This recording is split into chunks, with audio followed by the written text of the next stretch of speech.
So I'm back. Okay, so I am finished with the Marry Me shrimp. The dish was great. I shared it with my granddaughter and her husband and my daughter and cleaned up the kitchen. Now I thought I'd just chit chat for a minute. You know, I don't know if it's because I'm retired and I don't know, I have a lot of downtime right now. But I have been thinking a lot lately about my growing up. So I'm local. When I say local, I'm not so much local now, but I'm from Maryland. I grew up in Montgomery County. Montgomery County is big. There's all cities, all kinds of cities, Silver Spring, White Oak, Fairland, Rockville, Gaithersburg, Emory Grove, Boyd's, Bowie, PG. Maryland is big. I grew up in Silver Spring up until I was about maybe 10 or 11, and then I moved up county with my grandparents. But I always think about the fun times that I had. We lived in Silver Spring, called White Oak. And the other thing about these types of communities, and yes, they were predominantly 99.9%, Black. We always had like different sides to the neighborhood. There was around the corner, over the hill, up the way, down the road. Everybody knew what you meant when you said something like that. Like when, in White Oak, I lived on April Lane. Stewart Lane to us was over on the hill. So anybody that lived on Stewart Lane lived over on the hill. It's like, it'd say, Mama, can I go over so-and-so's house? Can I go over on the hill to so-and-so's house? She's like, yeah, but you be back before dark or blah, blah, blah. And so there was a lot of us kids in the neighborhood. It was fun. On my street, April Lane, I wonder now that I think about it, I don't think the kids on over the hill called us anything other than, maybe they did say over the hill, I don't know. Anyway, we could all see our houses. I could see the house next to me, the house next to them, and so forth and so on, about 5 houses, on a good day. And so we'd all be, rushing home, getting off the bus, coming home from school. Couldn't wait to run in the house, and drop the books and, change into the clothes. And then Mama would always say, how was school today? And it's like, all right. And, what you do today? I don't know. That was the answer. And, I guess she was like, okay. And then I felt some kind of way when my kids would say, it's all right, it was all right. I don't know. I'm like, okay, maybe that is standard responses to kids, or from kids to their parents about how was your day today. It was all right. Anyway, where we lived in Silver Spring, we had a big, massive yard. At the end of the yard was a big set of woods. And there was a path that went down the woods. It went down a big hill. We could also cut through that hill, that path, and end up on the other side of the hill, Stewart Lane. So, we traveled that a lot when we were going over to play with some of our other friends. But most of the time in the summer, we would rush in the house, run in the house, change our clothes, get our back pails or buckets or whatever, and run down the hill, because down at the bottom of the hill was a spring. It was a separate branch, but the creek ran through it. And we'd get down there and play, all the kids on my side. My side, we'd all meet down there and we'd have fun. And then, we look up and the kids from over on the hill, they were coming in. So we all ended up down there playing. It was good. And we played and had a good time, laughed, fooled around, until you heard somebody's parent call. And when you heard one parent call, and no matter where that parent lived, you could hear them call your name. Don't act like you don't hear it, okay? And when one parent called, it was like, uh-oh, Mama's getting ready to call me next. I know, so let's hurry up real quick. And the next thing you know, Karen, oh gosh, okay, it's time for me to go. So I'm running back up the hill. And that's how we lived. But in that neighborhood,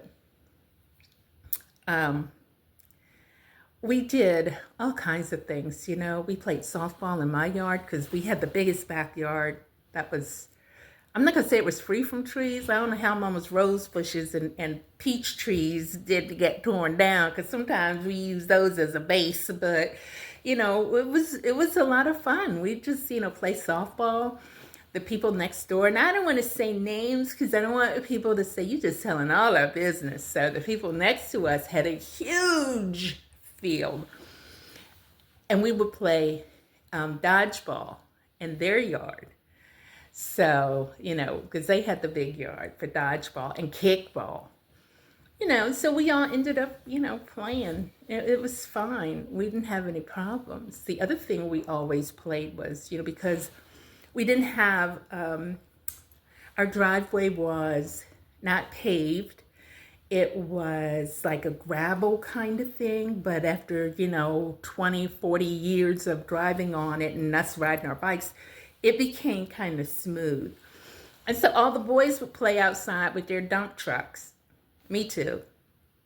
I was the girly girl when it was time to dress up, but I was a tomboy when I went to get out there and play. You know, we played hide and seek and kickball and just, you know, times were fun for us back there. But of course, we were kids. We weren't worried about, you know, paying bills, buying groceries, that kind of thing. You know, we all knew that, you know, we were going to, you know, just have a good time, have fun. That's what it was all about. And that's what we did. So, you know, the other thing is each one of the homes, each one of us had fruit trees. In our yard, we had pear trees, we had plum tree, we had peach trees, we had a grape harbor, and crab apple. We also had, let's see, mulberry bushes. And then somebody else had strawberries, wild strawberries. They had strawberries in theirs. They had blackberries, you know. So we all took turns going to each other's house, you know, getting stuff, you know. And we always called the elderly neighbors either Miss or Mr. or Auntie. And I know Aunt Ruth used to have the best grapes. And I would love to go over to her house. She lived over on the hill, and get grapes because Mom would make jam. And so, you know, that's kind of like what you do. You make jelly, you use somebody else's fruit if necessary, and then you make enough for them. But, you know, we just, life was carefree for us. We didn't have a lot that we knew. We didn't have a lot of anything, but we were good. You know, like I said, we had the big outdoors in the wintertime. We had sleds and toboggans. You know, those are the things that we used to do. I was in the store not too long ago, a few months back, just around Christmas, after Christmas. And I overheard a conversation this gentleman was having with someone. And I heard him say, you know, I really feel strange. He says, I'm feeling something because, you know, Christmas, I looked outside, there was not a child out there. Nobody was showing off their new skates or bikes or whatever, wagons. Oh, we had wagons. And I said, that's funny because, you know, Christmas with us, we couldn't wait after we opened our presents to take our toys and show it to our friends, you know. Hey, I still have my doll that I got when I was 9 years old. And I named her Patty. Patty is 60-something. I got Patty, and my girlfriend Linda got her version of it. I don't know what she named her doll, but she had the black doll. And that was the first time I'd seen a black doll. And now we're talking about in the 60s. But I don't know if she still has her doll, but I still have mine. We call her Patty Girl. Patty Girl gets her change of clothes. She has a prominent place in one of my spare bedrooms. The whole family knows Patty Girl. Patty Girl gets her respect in this house.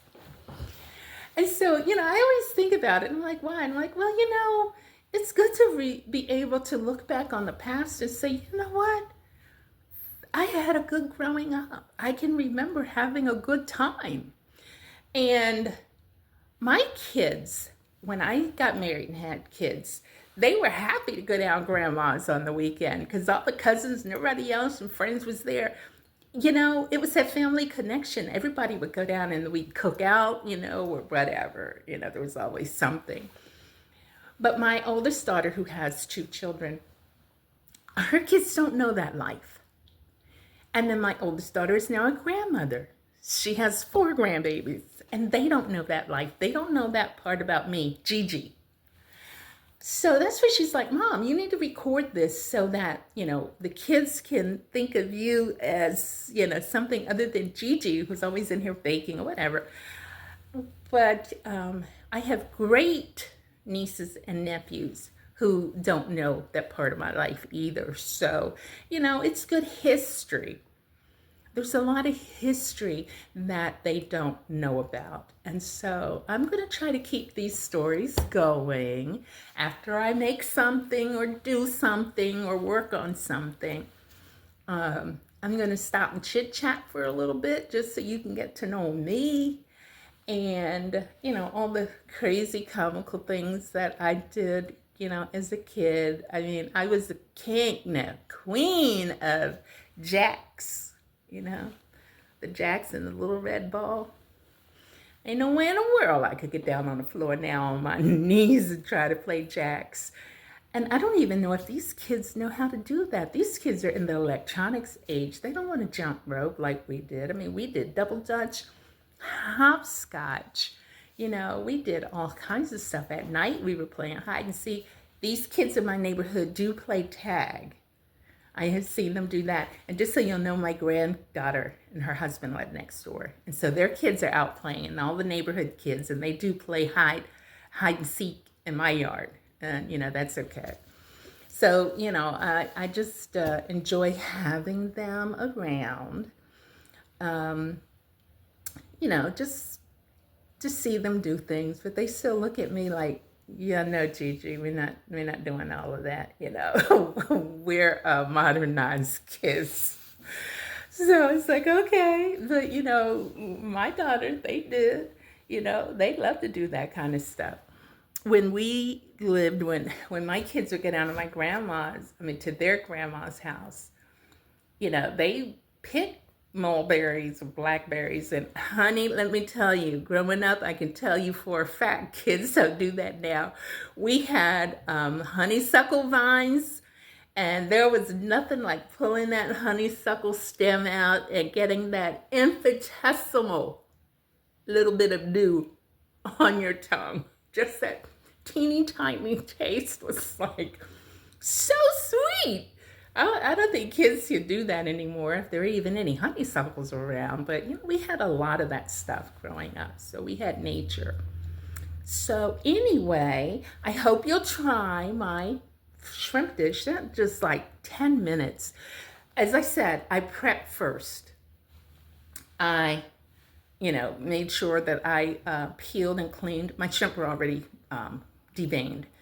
And I cooked the pasta ahead of time. And so only thing I needed to do was just add the seasonings, put it in a pan, cook the shrimp for a couple of minutes on each side until it was opaque, being careful not to overcook it. And then just add the spinach and the cream, and, in 10 minutes it was done. So I hope you get a chance to try it. And I will be back because I have finally found the color I want to paint my girl room. So I'm not going to paint it right away, but I found the color. So once I get the paint, I'll share it with you. And I'm still working on the blue room. I don't know why we call it the blue. Yeah, I do, because it's blue, right? So, you know, I had my granddaughter come over and hang shelves and some pictures for me. So there's some other things that I'm going to do with it, but I will bring you along. And until next time, please, I hope you like and subscribe my channel. And I can't wait until I see you again. Bye.